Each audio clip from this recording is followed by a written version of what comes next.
नौवां संकल्प women lead development में भारत दुनिया के लिए मिसाल बने। जो आप नारी शक्ति का अधिनियम लाए हैं उसको लागू क्यों नहीं करते? वो 10 साल बाद लागू क्यों होगा? क्या आज की नारी 10 साल इंतजार करेगी उसके लागू करने के लिए? क्या बात है, क्या बात है। आरएसएस हमेशा महिलाओं को पुरुषों से कमजोर समझती है। ये अफसोस होता है कि प्रधानमंत्री जी उनके ट्विटर हैंडल फॉलो करते हैं जो महिलाओं को गंदी गंदी गालियां देते हैं। नमस्कार, ये प्रधानमंत्री नरेंद्र मोदी हैं। प्रयागराज में नौका विहार पर हैं। जब मोदी जी प्रयागराज में नौका विहार कर रहे थे, ठीक उसी समय संसद में कांग्रेस की महासचिव प्रियंका गांधी संविधान के 75 वर्ष पर अपना मत रख रही थीं। आप सोच रहे होंगे कि उस समय तो प्रधानमंत्री को संसद में रहना चाहिए था, लेकिन मेरा मत इससे भिन्न है, क्योंकि संसद में प्रधानमंत्री के पहुंचते ही माहौल बदल गया। खुद प्रधानमंत्री अपने भाषण में शिकार करते हुए दिखे, शब्दों से रक्तस्राव होता दिखा। मोदी जी की ये वीडियो दिखाएंगे। पहले प्रियंका गांधी के भाषण के एक अंश को देख लेते हैं। महोदय, हमारे संविधान ने आर्थिक न्याय की नींव डाली, किसानों, गरीबों और को जमीन बांटी, भूमि सुधार किया, जिसका नाम लेने से कभी कभी आप झिझकते हैं और कभी कभी उनका नाम धड़ाधड़ इस्तेमाल किया जाता है अपने आप को बचाने के लिए। उन्होंने HAL, BHEL, SAL, गेल, ONGC, NTPC, railways, IIT, IIM, oil refineries, तमाम PSU बनाए। अध्यक्ष महोदय, उनका नाम पुस्तकों से मिटाया जा सकता है, उनका नाम भाषणों से मिटाया जा सकता है, लेकिन जो उनकी भूमिका रही इस देश की आज़ादी के लिए और इस देश के निर्माण के लिए, वो इस देश में से कभी मिटाया नहीं जा सकता। 75 सालों में जनता का भरोसा रहा कि नीतियाँ बनेंगी तो जनता की भलाई के लिए बनेंगी। जल जंगल ज़मीन का अधिकार मिला आदिवासी भाई बहनों को। इंदिरा जी ने बैंकों का राष्ट्रीयकरण करवाया, खदानों का राष्ट्रीयकरण कराया। कांग्रेस और यूपीए की सरकारों में शिक्षा का, भोजन का अधिकार मिला। 75 सालों में जनता का भरोसा मिला। पहले संसद चलती थी तो जनता की उम्मीद होती थी कि सरकार महंगाई और बेरोजगारी पर चर्चा करेगी, कोई उपाय निकालेगी, कोई रास्ता निकालेगी। लोग मानते थे कि अगर कोई नई आर्थिक नीति बनेगी तो देश की अर्थव्यवस्था को मजबूत बनाने के लिए बनेगी, तो भारतीय बाजार को मजबूत बनाने के लिए बनेगी, उनके भविष्य को मजबूत बनाने के लिए बनेगी। किसान और आदिवासी भाई बहन भरोसा करते थे कि यदि ज़मीन के कानून में संशोधन होगा तो उन्हीं की भलाई के लिए होगा। आप नारी शक्ति की बात करते हैं। आज चुनाव की वजह से शायद इतनी बातचीत हो रही है नारी शक्ति के बारे में, क्योंकि हमारे संविधान ने महिलाओं को ये अधिकार दिया, उनकी शक्ति को परिवर्तित किया वोट में। और आज आपको पहचानना पड़ रहा है कि महिलाओं के बिना, कि नारी शक्ति के बिना ये सरकारें नहीं बन सकती हैं। इसीलिए आज आप नारी शक्ति की बातें दोहरा रहे हैं। जो आप नारी शक्ति का अधिनियम लाए हैं उसको लागू क्यों नहीं करते? वो 10 साल बाद लागू क्यों होगा? क्या आज की नारी 10 साल इंतजार करेगी उसके लागू करने के लिए? क्या बात है, क्या बात है।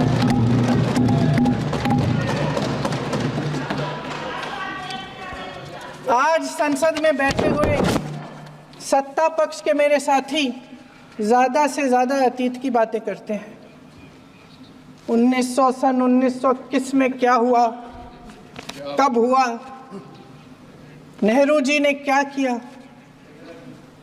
अरे वर्तमान की बात करिए, देश को बताइए आप क्या कर रहे हैं, आपकी जिम्मेदारी क्या है? कि सारी जिम्मेदारी जवाहरलाल नेहरू की है। प्रियंका ने अपने भाषण में तमाम सवालों के साथ महिला सशक्तिकरण का सवाल भी उठाया। मोदी जी ने प्रियंका के इस सवाल को अपने 11 संकल्प में रखा। 9वां संकल्प, विमेन लेड डेवलपमेंट में भारत दुनिया के लिए मिसाल बने। तो क्या ये माना जाए कि प्रियंका गांधी के संसद में आने से मोदी और भाजपा को नारी नेतृत्व की चिंता सताने लगी है? क्योंकि विजय राजे सिंधिया, वसुंधरा राजे और सुषमा स्वराज के बाद भाजपा लंबे समय से कोई सशक्त नारी नेतृत्व नहीं दे पाई है। वैसे भी भाजपा और संघ पर नारी नेतृत्व की उपेक्षा का आरोप लगते रहे हैं। इस आरोप से बचने के लिए मोदी सरकार महिला आरक्षण बिल लेकर आई, तो अब इसलिए इसे यथाशीघ्र लागू करना पड़ेगा, क्योंकि श्रेय प्रियंका गांधी के हिस्से में न दर्ज हो जाए। क्योंकि प्रियंका ने इसे यह सवाल करके मुद्दा बना दिया है कि आज की नारी 10 वर्ष तक आरक्षण का इंतजार क्यों करे। वो 10 साल बाद लागू क्यों होगा? क्या आज की नारी 10 साल इंतजार करेगी उसके लागू करने के लिए? क्या बात है, क्या बात है।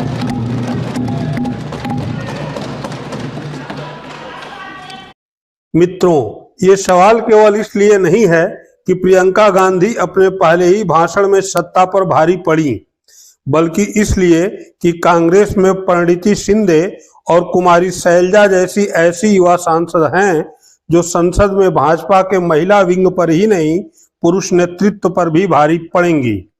यह तो अच्छा है कि प्रधानमंत्री के बाद कोई संसद में नहीं बोलता है, वरना ये युवा महिलाएं उनकी भी बोलती बंद कर देती। परिणीति और शैलजा से इसी वीडियो में आपसे मिलवाऊंगा, लेकिन पहले प्रधानमंत्री मोदी को सुन लेते हैं।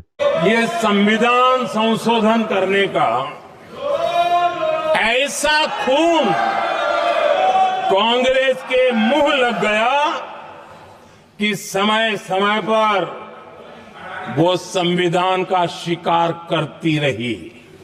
ये खून मुंह पे लग गया, खून मुंह पे लग गया था, कोई रोकने वाला था नहीं। और इसलिए जब इंदिरा जी के चुनाव को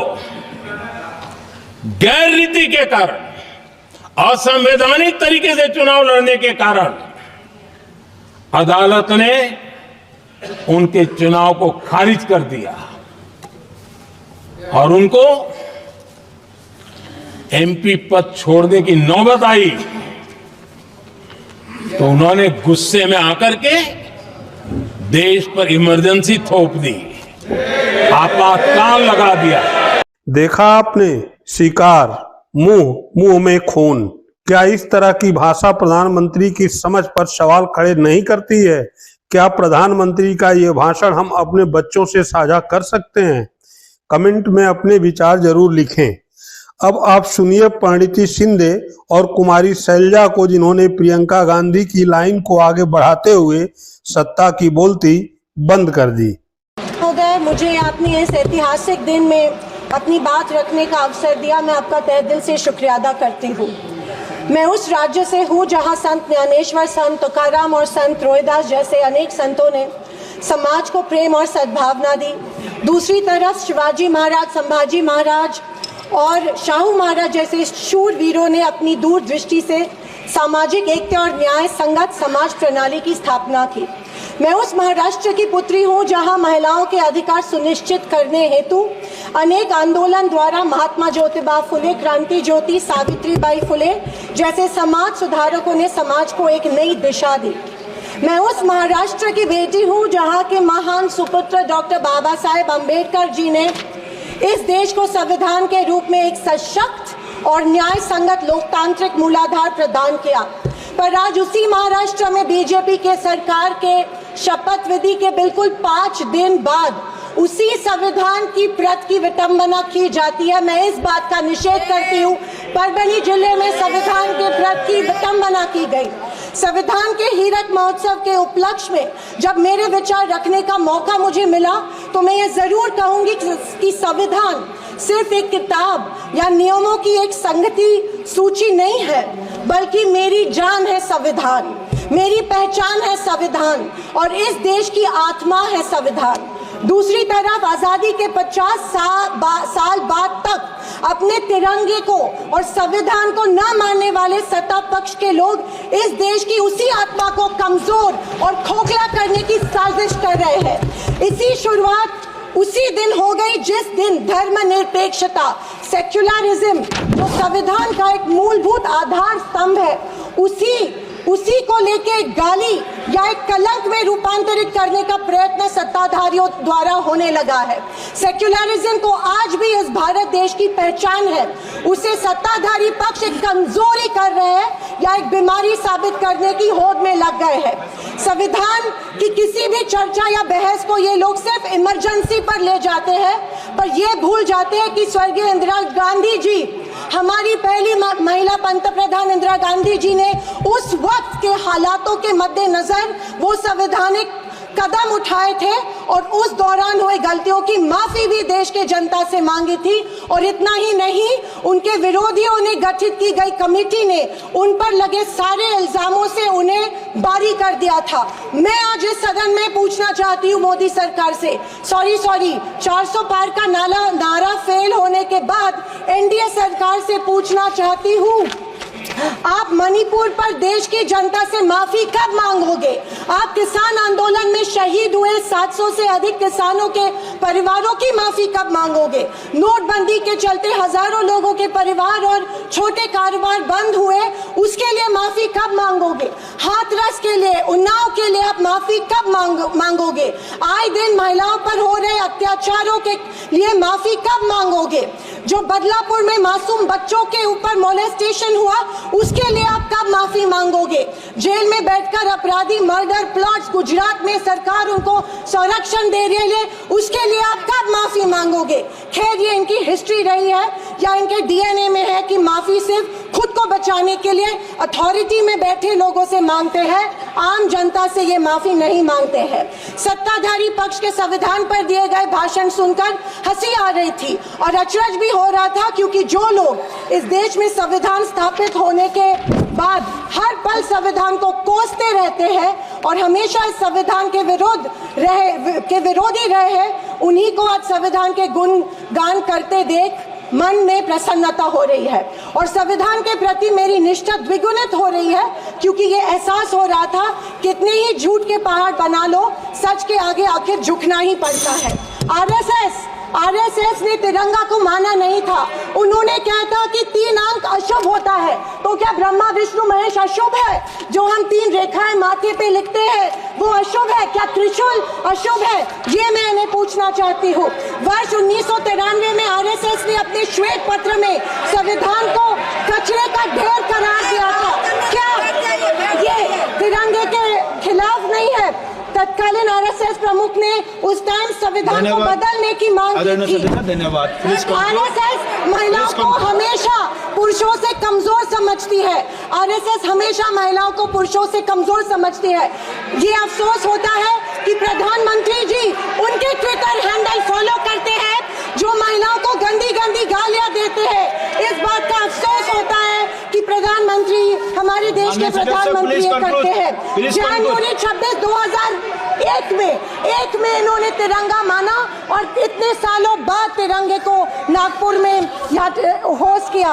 अध्यक्ष महोदय, मैं 2024 के लोकसभा इलेक्शन के बाद इन्हें एहसास हुआ कि संविधान को ज्यादा छेड़ेंगे तो सत्ता हाथ से निकल सकती है, इसीलिए अचानक संविधान के प्रति इनको प्यार उमड़ने लगा। अध्यक्ष महोदय, विशेष रूप से राजनाथ सिंह जी ने मैं उनका सम्मान करती हूँ। बयान में जाने अनजाने आजादी के बाद से लेकर 2014 तक सारी कांग्रेस सरकारों को ऐसे सर्टिफिकेट दे दिया जिसे कोई झुठला नहीं सकता।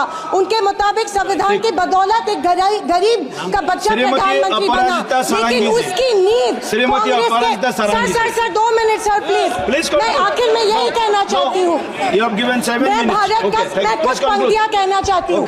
मैं भारत का संविधान हूँ, लाल किले से। अध्यक्ष महोदय, हिंदी की एक प्रसिद्ध कविता की कुछ पंक्तियों से। एक सेकंड, मैं भारत का संविधान हूँ, लाल किले से बोल रहा हूँ। मैंने तो समता सौंपी थी, तुमने फर्क व्यवस्था कर दी। मैंने न्याय व्यवस्था दी थी, तुमने नर्क व्यवस्था कर दी। हर मंजिल ठहरी कर डाली, गंगा भी मैली कर डाली। न्याय व्यवस्था भी रोती है, गुंडों के घर में सोती है। गांधी को गाली मिलती है, डाकू को ताली मिलती है। क्या आपराधिक चलन हुआ है? Dr. Ambedkar said, the Constitution is not a mere piece of paper, it is a living document.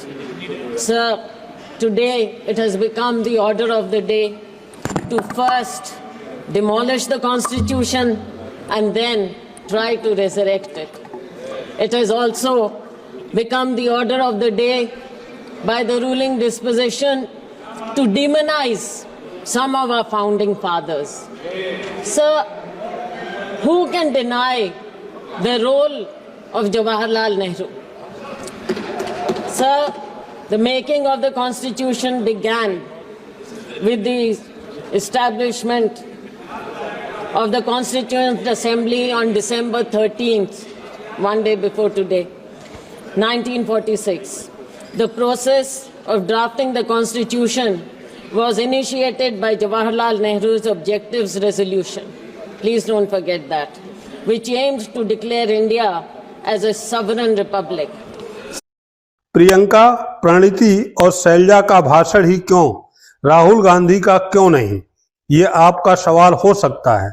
जवाब है क्योंकि तीनों महिला हैं। संसद में देश स्तर पर महिला नेतृत्व का अभाव है और महिला आरक्षण बिल संसद में 33% महिलाओं के लिए स्थान सुरक्षित करने वाला है। एक बात और, गुजरे 20 साल में राहुल गांधी ने संसद में इंदिरा नेहरू की उपलब्धियों को नहीं रखा। उपलब्धियों को रखना तो दूर, राहुल ने संसद में नेहरू इंदिरा का नाम तक नहीं लिया और मोदी शाह नेहरू इंदिरा का नाम उछालते रहे और जरूरत पड़ने पर अपनी नाकामियों को नेहरू इंदिरा के नाम के आड़ में छिपाते रहे। लेकिन ये संसद में पहली बार हुआ जब नेहरू इंदिरा के नाम पर ही प्रियंका, प्रणीति और शैलजा ने मोदी शाह के छक्के छुड़ा दिए। इन तीन महिलाओं ने बाजी पलट दिया है। ध्यान रहे, इसमें से 2 प्रणीति और शैलजा दलित हैं, जिनकी जात के वोट के चोट से बचने के लिए जुमला ही सही प्रधानमंत्री संसद में संकल्प दिला रहे हैं। 7वां संकल्प, संविधान का सम्मान हो, राजनीतिक स्वार्थ के लिए संविधान को हथियार न बनाया जाए। 8वां संकल्प, संविधान की भावना के प्रति समर्पण रखते हुए जिनको आरक्षण मिल रहा है वो न छीना जाए।